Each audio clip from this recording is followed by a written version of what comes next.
My girlfriend said she accidentally used my card to book a villa for her and her ex. So I transferred the charge to her name, canceled my own trip, and watched the resort email her father.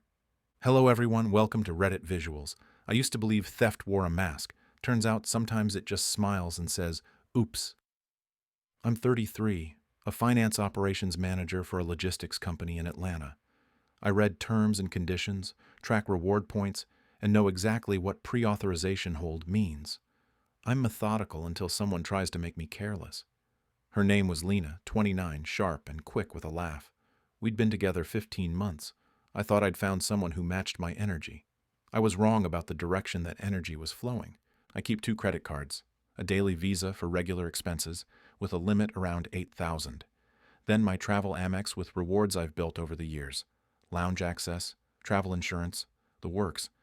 I guard that card carefully. I don't add it to payment apps or leave it around. The daily card, though? I'd let Lena use it occasionally. She had it in her Apple Wallet because carrying a purse is like wearing a backpack to a party. Convenience was the Trojan horse I wheeled in myself. In April, Lena pitched a June getaway. Let's disappear for 3 days. Sun, water, 0 laptops. I agreed and told her to find something nice, my treat. That was Thursday. Friday morning, 6:47 a.m., my phone buzzes. My Amex shows a charge I wasn't expecting. Azure Cove Resort, 2,340 USD pre-arrival deposit. My first thought is fraud. My second thought, when I open the confirmation email, is worse. It reads, primary guest, Lena Marshall. Additional guest, Eric Donovan. Billing card, American Express ending 7183. Eric, her ex-boyfriend, the one she dated for 2 years before me. I didn't call immediately. I audited first. 5 days of transactions. Nothing but this resort. The PDF showed 1-bedroom villa with private plunge pool, June 8th to 11th. Dietary preferences, pescatarian for both. Emergency contact, her father, Douglas. My name appeared once on the billing line, reduced to 4 digits. She texted at 8:23 a.m. Morning. Smoothie run or breakfast tacos. I replied, call me when you can. She called within 2 minutes. I got a charge notification for a resort. Walk me through that. Her tone shifted. Oh, I was going to surprise you. I found this amazing place. I used your card because you said you'd book it, remember? Which card, Lena? Pause.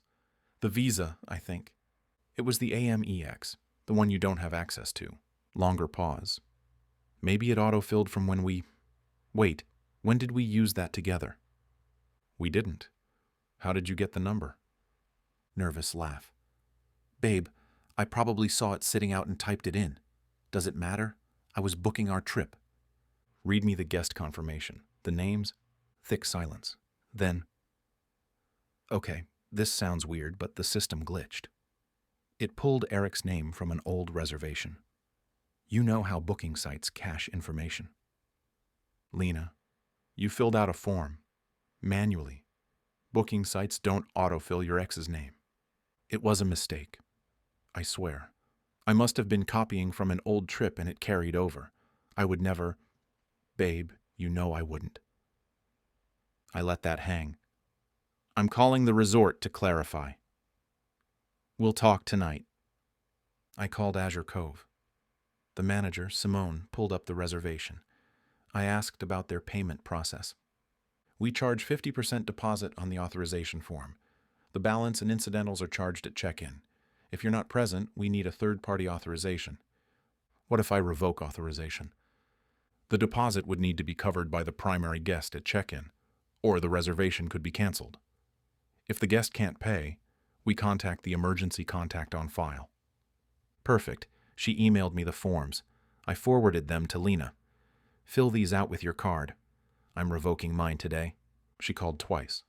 I declined both. She texted, can we please talk before you do anything? I replied, you booked a villa with your ex on my card. Fix it or own it. At 4:15 p.m. I called Simone back. I'd like to revoke authorization. Understood. The primary guest will be notified that payment is required at check-in. Per policy, we'll notify the emergency contact. Please proceed. At 4:31 p.m., my phone exploded. Lena, what did you do?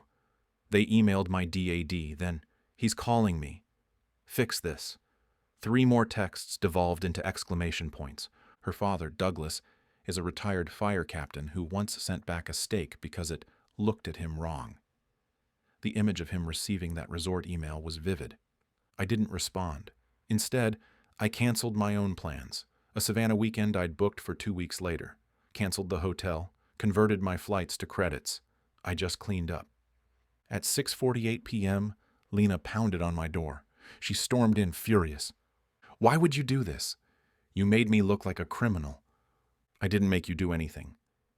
You booked a villa with your ex on my card. I removed authorization. They followed policy. It was a mistake. Then why didn't you fix it when I sent the forms? She pivoted. My dad thinks I'm stealing from you. He wants to talk to you. He can email me. You're being cruel. I'm being clear. She tried tears, then anger. Finally, she laughed bitterly. Fine. I was going to go with Eric. Closure. That's it. Closure doesn't usually require 3 nights in a plunge pool. It was spontaneous. A stupid idea.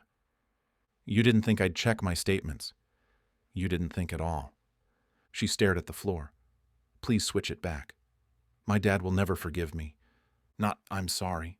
Just save me from my father. That's when I knew I was done. I won't be attending that villa. Bring your own card. I opened my laptop and emailed Simone with Lena CC'd. Confirm all incidentals will be billed to the primary guest. Simone replied immediately. Confirmed. If payment is declined, the guest cannot check out until the balance is settled. Lena stared at the screen. Her phone rang. Dad. She walked to the hallway. I heard everything. No, Dad, it's not stealing. I thought, fine, I'll cancel. She came back looking defeated. I'm canceling. Your choice. Can you request a refund since you were the card holder? The primary guest requests refunds. She called the resort. Simone explained that the deposit was non-refundable and the cancellation window had passed. Lena went pale. You're punishing me. No, I'm just not rewarding you. She left. That night, texts came, apologies mixed with accusations. I didn't respond. Morning brought an email from the resort CCing her father. Then Douglas emailed both of us. Explain yourself. I didn't call. Saturday, I got an Instagram DM from Eric. Hey man, no drama. Just wanted you to know I had 0 clue about the card. She told me she used travel points. When she asked me to split the loss, I said no. Thought you should know. I replied, appreciate it. Take care. He sent a thumbs up. Monday at work. An unknown Georgia number called. Against better judgment, I answered. Douglas Marshall. Did my daughter really use your card for a trip with her ex? She submitted a reservation without my knowledge and listed him as a guest. I revoked authorization. The resort informed you per policy. He sighed heavily. I'm sorry you got dragged into this. If she tries to contact you, you don't owe her a response. Let her sit with what she did. We ended the call. 2 men who'd solved nothing but understood each other. Lena called that week. I didn't answer. She emailed paragraphs of apologies shaped like excuses. She wanted to meet just to talk. I archived it. Blocking is for people you plan to think about. The villa weekend passed. My card stayed in my wallet. I went to my conference and slept well. 3 weeks later, a knock at my door. A woman in her 30s who looked like Lena stood there. Hi, I'm Dina, Lena's sister. Can I come in? She looked around my apartment and nodded. I'm not defending her. I'm apologizing for my family and asking you not to post this online. My father's proud. This has been humiliating. I haven't posted anything. She exhaled with relief. Thank you. Lena's always had boundary issues. If she contacts you again, call me.